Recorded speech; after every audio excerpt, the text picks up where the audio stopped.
हमें यह पढ़ाया गया कि यह देश सोने की चिड़िया था। इस देश में दूध की नदियां बहती थी। यह बात तो सत्य है, लेकिन यह देश सोने की चिड़िया था, लेकिन वो सोना हर किसी के गले का हार नहीं होता था। हमारी SC ST OBC की पिछड़े वर्ग की बच्चियों के, महिलाओं के गले और कानों में वो सोना नहीं होता था। ये सोने की चिड़िया भी सिर्फ कुलीन लोगों के लिए होता था। आज भी जो लोग शासन प्रशासन करते हैं और पहले भी वो लोग राजे महाराजे हुआ करते थे, उन्हीं लोगों की महिलाओं को, बच्चियों को नसीब था सोना। दूध की नदियां तो बहती थी, लेकिन हमारे शोषित वर्ग के बच्चे एक एक घूंट दूध से भूखे प्यासे मर जाते थे। हमारे बच्चों के लिए दूध उपलब्ध नहीं होता था। तो यह हमें गलत पढ़ाया गया।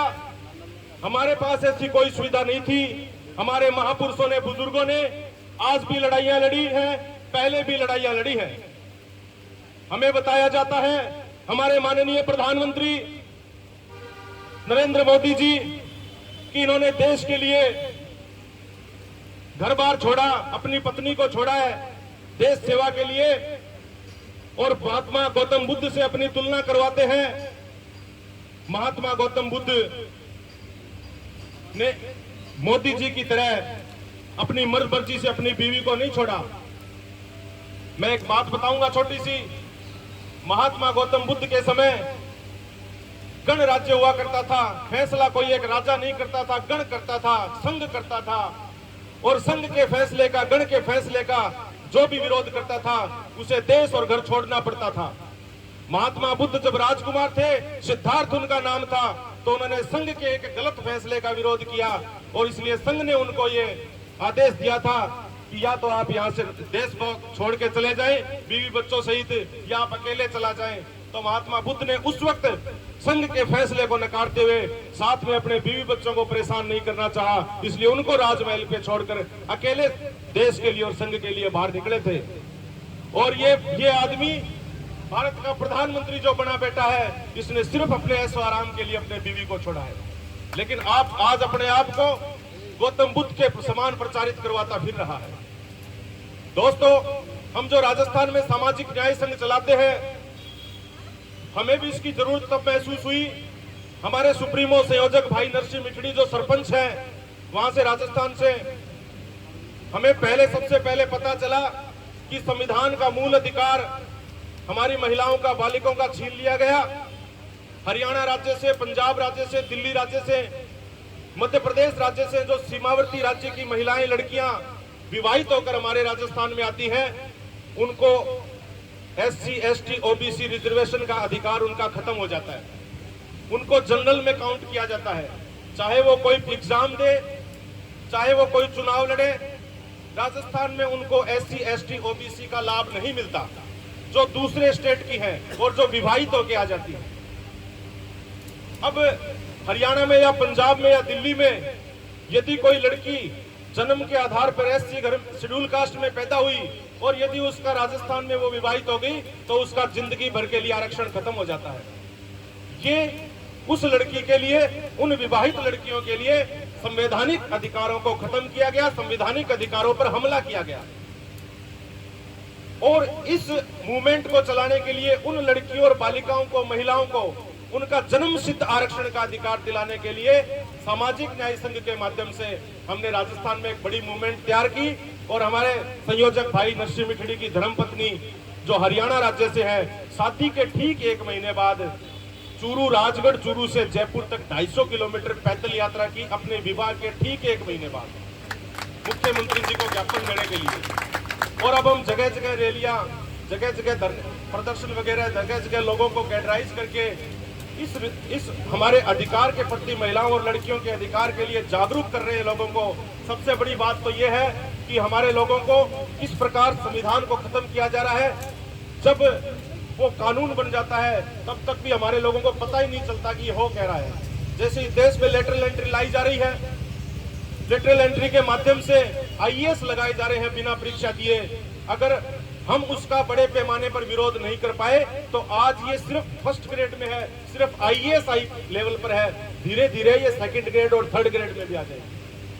अब ये हमारे दांतों में, हमारे मुंह में उंगली देके देख रहे हैं कि इनके दांत है या नहीं है।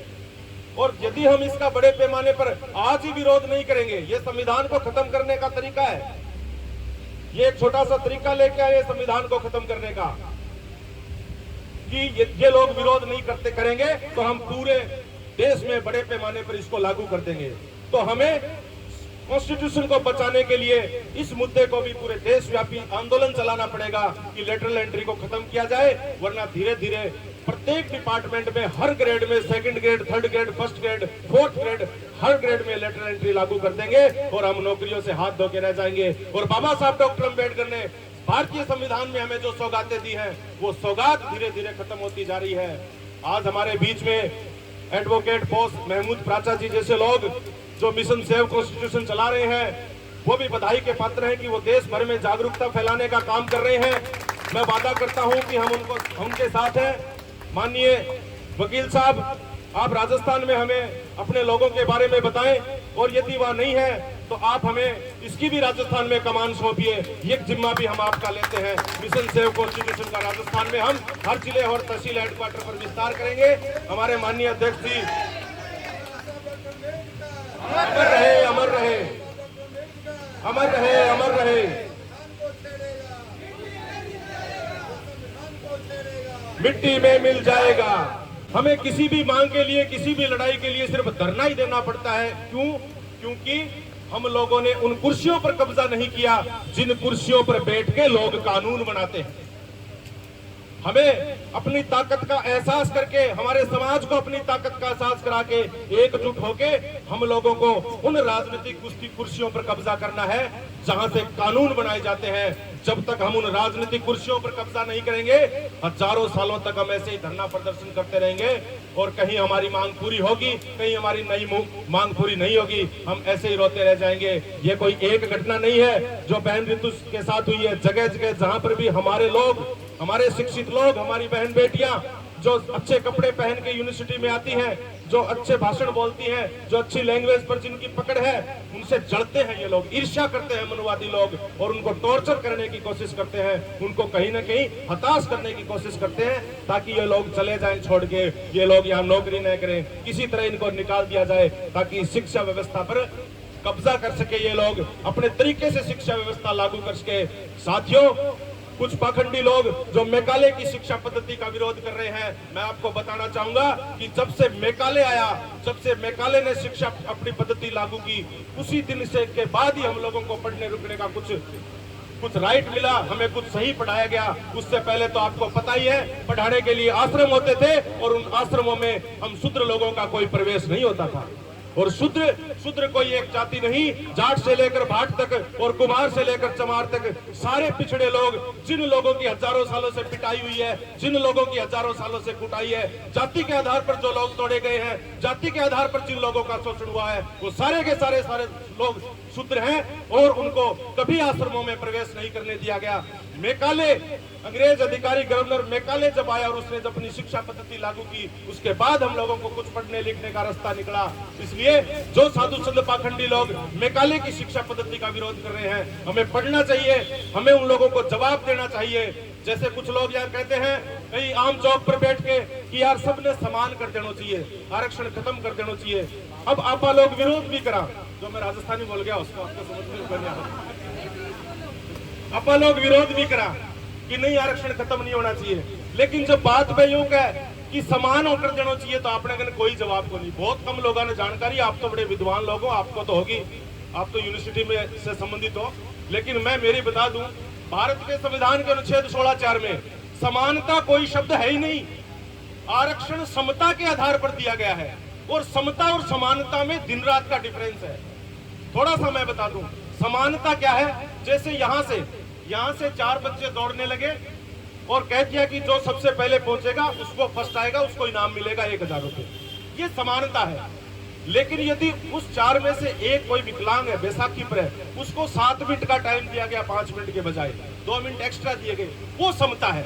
बाबा साहब डॉक्टर अंबेडकर ने आरक्षण में समानता की बात न करके समता की बात करी है। और आम चौक चौराहे पे हम लोगों को समता की परिभाषा समझानी चाहिए हमारे लोगों को, ताकि ये लोग लड़ाई लड़ सके, हमारे लोग दूसरे लोगों का सामना कर सके कि रिजर्वेशन का आधार आर्थिक नहीं है। ईडब्ल्यूएस आरक्षण देके रिजर्वेशन का आर्थिक आधार करने की कोशिश की जा रही है। देखो, ईडब्ल्यूएस का रिजर्वेशन जो दिया गया है, आर्थिक आधार पर सवर्ण समाज को रिजर्वेशन जो दिया गया है, उसकी कोई मांग उठी, कोई आंदोलन हुआ, कोई धरना प्रदर्शन नहीं हुआ, कोई बड़ा आंदोलन नहीं हुआ। लेकिन हरियाणा के जाट बड़ा आंदोलन कर गए, हजारों लोग मर गए, जेलों में चले गए। गुजरात के पटेल बड़ा आंदोलन कर गए, हजारों लोग मर गए, जेलों में चले गए। महाराष्ट्र के मराठे बड़ा आंदोलन कर गए, लेकिन आज तक उनको नहीं मिला। तो हरियाणा राजस्थान के जाट भी, गुजरात के मराठा पटेल भी और महाराष्ट्र के मराठे भी अपने आप को स्वर्ण ना समझे, ये भी शूद्र है, क्योंकि मांग ये रहे हजारों साल से, मिल इनको भी नहीं रहा। राजा कौन होता है? जिनको बिना मांगे मिले, और जो देने वाले होते हैं और जो राज किस देश पर कर रहे हैं, उनको आंदोलन करने की जरूरत नहीं पड़ी। ईडब्ल्यूएस का रिजर्वेशन उनको बिना मांगे मिल गया, बिना मांगे मिल गया। इसका मतलब राज करने वाले ये मनुवादी लोग हैं और इनके खिलाफ हम लोगों को मिलकर लड़ाई लड़नी पड़ेगी। ये ईडब्ल्यूएस का रिजर्वेशन है, ये भी संविधान पर हमला है। किस प्रकार हमला है कि एक बार ये देख लिया, हमने विरोध नहीं किया, तो रिजर्वेशन का जो बेस है वो ही चेंज हो गया पूरा। रिजर्वेशन का बेस तो सिर्फ उन लोगों के लिए है जिन वर्गों को शासन प्रशासन में उचित प्रतिनिधित्व नहीं दिया गया है। अब उचित प्रतिनिधित्व की जांच कौन करेगा? शेड्यूल कास्ट, शेड्यूल ट्राइब और ओबीसी के आयोग, जो आयोग बने हैं वो प्रतिनिधित्व की जांच करेंगे कि इनको प्रतिनिधित्व मिला है या नहीं मिला है। जिन लोगों को शासन प्रशासन में, जिन वर्गों को उचित प्रतिनिधित्व पहले से ही मिल चुका है, इनको आर्थिक आधार पर आरक्षण देने का मतलब आरक्षण का आधार अब जातिगत नहीं रहेगा, आरक्षण का आधार अब आर्थिक हो जाएगा। और यदि ये लोग आगे और कामयाब हो गए तो धीरे धीरे हमारे पास आरक्षण के नाम पर ना दूध बचेगा, ना लस्सी बचेगी, सिर्फ सफेद चुनने का पानी बचेगा, जिसको हम पीते रहेंगे और ये लोग हमें छेड़ते रहेंगे कि तुम तो आरक्षण वाले लोग हो। तो इस धरने पर मैं और ज्यादा नहीं कहना चाहूंगा, इतना ही बताना चाहूंगा कि हम लोग दिल जान से हमारी बहन के साथ हैं। जब हम यहाँ पहुंचे थे, बहन जी नहीं थी, थोड़ी देर बाद यद्यपि बहन जी पहुंच गई, तो इनको देखते ही चेहरे पर थोड़ा क्या है कि धरने पर ऊर्जा आ जाती है। हमारे भी शरीर में करंट आता है, जैसे माइक छोड़ के तलवार ले ले। तो बहन जी से मेरा निवेदन है कि ज्यादा से ज्यादा समय आप तो धरने पर रहते ही हैं, तो आप हमारा नेतृत्व कर रहे हैं। अब आपको नौकरी की जरूरत नहीं है, ये देश, ये समाज अब आपको कहीं कोई कमी नहीं आने देगा। आप हमारा नेतृत्व करिए देश में। हम माननीय महमूद जी प्राचार्य आपके नेतृत्व में पूरे देश में कॉन्स्टिट्यूशन बचाने की लड़ाई लड़ेंगे। और ये धरना सिर्फ नौकरी के लिए नहीं है और सिर्फ एक छोटी मांग के लिए नहीं है। मांग हमारी ये है कि इस जातिवादी जो दौलतराज कॉलेज की प्राचार्य है, इसको सस्पेंड किया जाए, गिरफ्तार किया जाए। ये मांग तो है ही है, लेकिन इस मांग के अलावा हमारा सबसे बड़ा जो लक्ष्य और मुद्दा है वो इस देश के संविधान को बचाना है। क्योंकि भारत के प्रधानमंत्री के आर्थिक परिषद के सलाहकार ने भी ये कह दिया है कि ये देश संविधान पुराना हो चुका है, अब इसको बदल देना चाहिए। इसका मतलब एक बार प्रकाश राव जी अम्बेडकर आए थे हमारे क्षेत्र में, हमने बुलाया था, सिर्फ अध्यक्ष जी ने बुलाया था। उन्होंने कहा था कि जो लोग आज शासन कर रहे हैं, जो लोग आज सत्ता पर बैठे हैं, उन लोगों ने जब इस देश का ये संविधान लागू हुआ था, उस वक्त उन लोगों ने सौगंध खाई थी कि किसी न किसी दिन हमारा सरकार आएगा, हमारा राज आएगा और इस संविधान को हम बदल देंगे। और उस आज से 75 साल पहले इन्होंने जो सौगंध खाई थी, आज उस सौगंध को वो धीरे धीरे धीरे करके पूरी कर रहे हैं, संविधान को खत्म करने की साजिश रच रहे हैं। हम लोगों को एक एक बात समझने और एक एक बात हमारे लोगों को समझाने की जरूरत है। हमारे लोग भी कहीं जनरल बने बैठे, स्वर्ण बने बैठे हैं, उनको ये बताने की जरूरत है कि आप कुछ भी बने रहो, लेकिन आपके बच्चों की नौकरियां कौन खा गया, आपके बच्चों के हक अधिकार कौन खा गया। राजनीति करने की जरूरत नहीं है। देखो, हमें लोग आके कहते हैं एमपी एमएलए का कहीं राजनीति तो बड़ी गंदी चीज है, थे सारे ही ना जाइयो। और आपा भी कहा एमपी साहब राजनीति बहुत गंदी चीज है, मैं तो सारे घूम जाऊं, हमारे बस की बात तो नहीं, यही करो। अब उनसे हमें एक ही बात पूछनी है कि राजनीति यदि गंदी चीज है तो तुम क्यों करते हो? राजनीति यदि गंदी चीज है तो तुम्हारी औरतों को चुनाव क्यों लड़ाते हो? राजनीति यदि गंदी चीज है तो तुम्हारे बेटों को क्यों डालते हो उसमें? और राजनीति यदि गंदी चीज है तो बेटे की बहुओं को चुनाव क्यों लड़वाते हो? इसका मतलब राजनीति गंदी चीज नहीं है। राजनीति यदि हम लोग नहीं करेंगे तो हमारा शोषण करने वाले लोग हमेशा हम पर राज करते रहेंगे और हमारी बहन बेटियां यूं धरने पर बैठती रहेगी। जो हमारे लिए बड़े शर्म की बात है कि आज इस एरिया में हजारों अम्बेडकरवादी होंगे जो अपने पोस्टर बाबा साहब की फोटो अपनी बैठकों में लगाए हुए, अपने घरों में लगाए हुए हैं। अम्बेडकरवादी अपने आप को मानते हैं। उनको भी कम से कम दिन में एक बार, हजारों लोग यहाँ बसते हैं, अगर एक बार भी वो 5-10 मिनट भी यहाँ के जाए तो यहाँ हजारों की भीड़ समाप्त नहीं होगी। लेकिन हमारे लोगों को नेतृत्व स्वीकार करने की जरूरत है। कहीं न कहीं नेतृत्व हम लोगों को स्वीकार करना पड़ेगा। जब तक हम देशव्यापी, जब तक हम प्रदेशव्यापी नेतृत्व स्वीकार नहीं करेंगे, तो किसी एक का नेतृत्व स्वीकार यदि नहीं करेंगे तो हम किसके पीछे आंदोलन खड़ा करेंगे। इस बात को हमें समझने की जरूरत है। हम तहे दिल से, तन मन धन से बहन ऋतु के साथ हैं और जब भी बहन ऋतु हमें पुकारेगी हम हजारों की संख्या में यहाँ पहुंचेंगे। जब भी बड़ा मूवमेंट होगा, बड़ा आंदोलन होगा, हम लोग यहाँ पहुंचेंगे। चाहे आप हमें ये कह देना कि आपको 200 लोग लेके आने हैं, आपको 300 लोग, 500 लोग लेके आने हैं, तो उतने लोग हम लेके आएंगे बड़े आंदोलन में। और पूर्ण रूप से माननीय महमूद जी प्राचा का, बहन ऋतु का हम सहयोग करेंगे और समर्थन करेंगे। और जब ये हमें आदेशित करेगी हम इनके लिए, इनके साथ, इनकी इस जंग में, इनकी युद्ध में हम शामिल रहेंगे, हम लड़ते रहेंगे। जय भीम, जय भारत।